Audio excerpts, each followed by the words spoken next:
Hello students, आप सभी को आपके अपने चैनल CSR हिस्ट्री में एक बार पुनः स्वागत है। इस वीडियो में स्टूडेंट्स हम आपका जो विनोबा भावे यूनिवर्सिटी हजारीबाग का जो सेमेस्टर 1 का क्वेश्चन है, इम्पोर्टेंट क्वेश्चंस हिस्ट्री IRC का, उसको बताने वाले स्टूडेंट्स। ठीक है, तो वीडियो को शुरू करते हैं स्टूडेंट्स। उससे पहले अगर चैनल में नए होंगे तो ज़रूर से सब्सक्राइब कर लीजिएगा ताकि आगे आने वाले समय में हमको पूरा लाभ मिलेगा हिस्ट्री का। ठीक है, सारा कुछ हिस्ट्री का आपको इसी चैनल में मिलने वाला है, तो ज़रूर से सब्सक्राइब कर लीजिएगा स्टूडेंट्स। ठीक है, और फिर वीडियो को हम शुरू करते हैं। इसमें जो आपका रहेगा स्टूडेंट्स, जो यहाँ पर बताया गया है, लगभग 12 क्वेश्चन बताए गए हैं। ठीक है, तो 12 क्वेश्चन के अंदर ही आएगा आपका जितना भी क्वेश्चन आएगा। ठीक है, एग्ज़ाम में इससे बाहर आपका क्वेश्चन नहीं रहेगा तो मतलब कि 12th वाला मतलब आपके क्लास से एक नीचे ही रहेगा।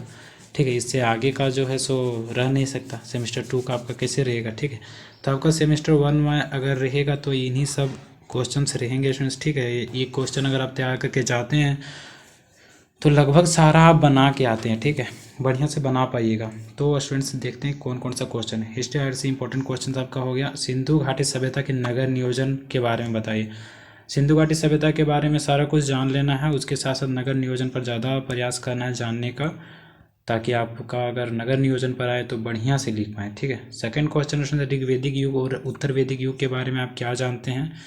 तो ऋग्वेदिक युग के बारे में देगा या फिर वैदिक युग के बारे में। ठीक है, दोनों में से एक देगा, तो आप लोग दोनों के बारे में पढ़ लीजिएगा बढ़िया से। ठीक है, और तीसरा महाजनपदों से आप क्या समझते हैं, महाजनपद का निर्माण कैसे होता है वगैरह सारा कुछ इसी में है। ठीक है, बौद्ध तथा जैन धर्म के बारे में सामान्य परिचय दे। सामान्य परिचय आपको इसके बारे में जान लेना है। ठीक है, पूरा डिटेल में नहीं जाना, लेकिन सामान्य परिचय आपको जान लेना है। चौथा प्रश्न, मौर्य तथा गुप्तों के बारे में आप क्या जानते हैं? तो मौर्यों तथा गुप्तों के बारे में भी सामान्य जानकारी, जनरल नॉलेज ले लेना है आपको, ताकि अगर कहीं से क्वेश्चंस वगैरह पूछे तो आप वहाँ से बना पाएँ। ठीक है, फिर दिल्ली सल्तनत की स्थापना कब हुआ, कैसे हुआ, किनके द्वारा हुआ, ये सारा कुछ। ठीक है, और विघटन के बारे में, दिल्ली सल्तनत की स्थापना कैसे हुआ और विघटन कैसे हुआ, ये सारा कुछ। तो आगे देखते हैं फ्रेंड्स। आगे का है मुगल साम्राज्य की स्थापना तथा विघटन के बारे में बताएं।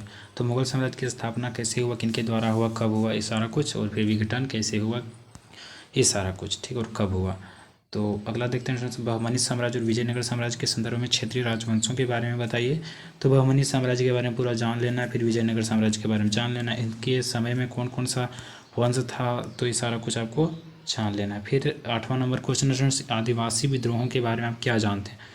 कोल विद्रोह, संथाल विद्रोह तथा बिरसा मुंडा के बारे में बताइए। तो ये आपका जो रहेगा आदिवासियों के का क्या क्या विद्रोह हुए, कौन कौन से विद्रोह हुए, तो उनके बारे में आपको इसमें सिंपली से लिखना है और पढ़ना है। कोल विद्रोह के बारे में जान लेना है, संथाल विद्रोह के बारे में जान लेना है, बिरसा मुंडा के बारे में जान लेना है, और बढ़िया से याद कर लेना है, मतलब कि समझ लेना है। ठीक है, 9th नंबर क्वेश्चन, 1857 के विद्रोह के कारणों तथा उसके स्वरूपों और उसके प्रभावों के स्पष्ट करें।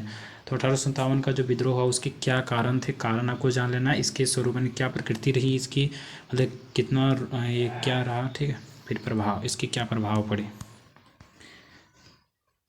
10वां, गांधीवादी युग के बारे में आप क्या जानते हैं? सहयोग आंदोलन, सविनय अवज्ञा आंदोलन, भारत छोड़ो आंदोलन के बारे में बताएं।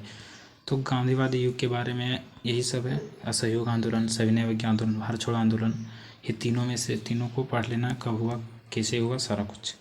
11वां, नेताजी सुभाष चंद्र बोस और उनके द्वारा बनाई गई आज़ाद हिंद फौज के बारे में बताइए। नेताजी सुभाष चंद्र बोस के बारे में जान लेना पूरा, उनके द्वारा बनाए गए हिंद फौज के बारे में क्वेश्चन आएंगे। ठीक है, तो ये आपको जान लेना। फिर भारतीय स्वतंत्रता और विभाजन के बारे में आप क्या जानते हैं? भारतीय स्वतंत्रता कब हुआ, कैसे हुआ, सारा कुछ। विभाजन कब हुआ, विभाजन, भारतीय स्वतंत्रता कब हुआ, कैसे हुआ, और फिर विभाजन कैसे हुआ, विभाजन किस आधार पर हुआ, कैसे क्या हुआ, सारा कुछ। ठीक है, तो ये 12 क्वेश्चन जो है स्टूडेंट्स ये वेरी इंपॉर्टेंट है, मतलब इससे बाहर क्वेश्चन नहीं आएगा हमको लगता है। ठीक है, 99.9% लगता ही नहीं बल्कि ऐसा होगा आपका। ठीक है, तो ये सारा कुछ अगर आप तैयार करके जाते हैं तो आपका कोई भी क्वेश्चन छूटने वाला नहीं है। ठीक है, 1% हम इसलिए छोड़ दें कि अगर पिछली कक्षा से अगर पूछ दिया जाएगा तो फिर मतलब कि ये क्वेश्चन पिछली कक्षा से अगर पूछेगा तो थोड़ा दूसरा भी पूछ सकता है। ठीक है, लेकिन आगे कक्षा से मतलब जो इस कक्षा से पूछेगा वो सारा कुछ आपका इसी क्वेश्चन में क्लियर हो जाता है। ठीक है, 12 क्वेश्चन से बाहर क्वेश्चन आपका नहीं आएंगे इस यूजी सेमेस्टर 1 में, ठीक है। तो ज़रूर से इसको तैयार कर लीजिए स्टूडेंट्स, ठीक है। नहीं तो हम तो तैयार करवाइए देते, लेकिन अभी टाइम बहुत कम है, ठीक है स्टूडेंट्स। फिर भी हम कोशिश करेंगे। और फिर स्टूडेंट्स चैनल को सब्सक्राइब करके रखिएगा, ताकि आपको यूजी पीजी के सारे सेमेस्टर्स के सारा कुछ आपको मिलेगा, ठीक है। तो और फिर इसके साथ ही अगर आप पीएचडी वगैरह करते हैं तो उसके लिए भी यहाँ पर आपको वीडियो देखने को मिलेगा हिस्ट्री में। तो स्टूडेंट्स ज़रूर से आप इस चैनल को सब्सक्राइब करके रखिएगा, ताकि आगे आने वाले समय आपको बहुत लाभ होने वाला है, ठीक है। तो जरूर से सब्सक्राइब कर लीजिएगा स्टूडेंट्स। Thanks for watching. फिर मिलेंगे नेक्स्ट इंटरेस्टिंग वीडियो के साथ। तब तक के लिए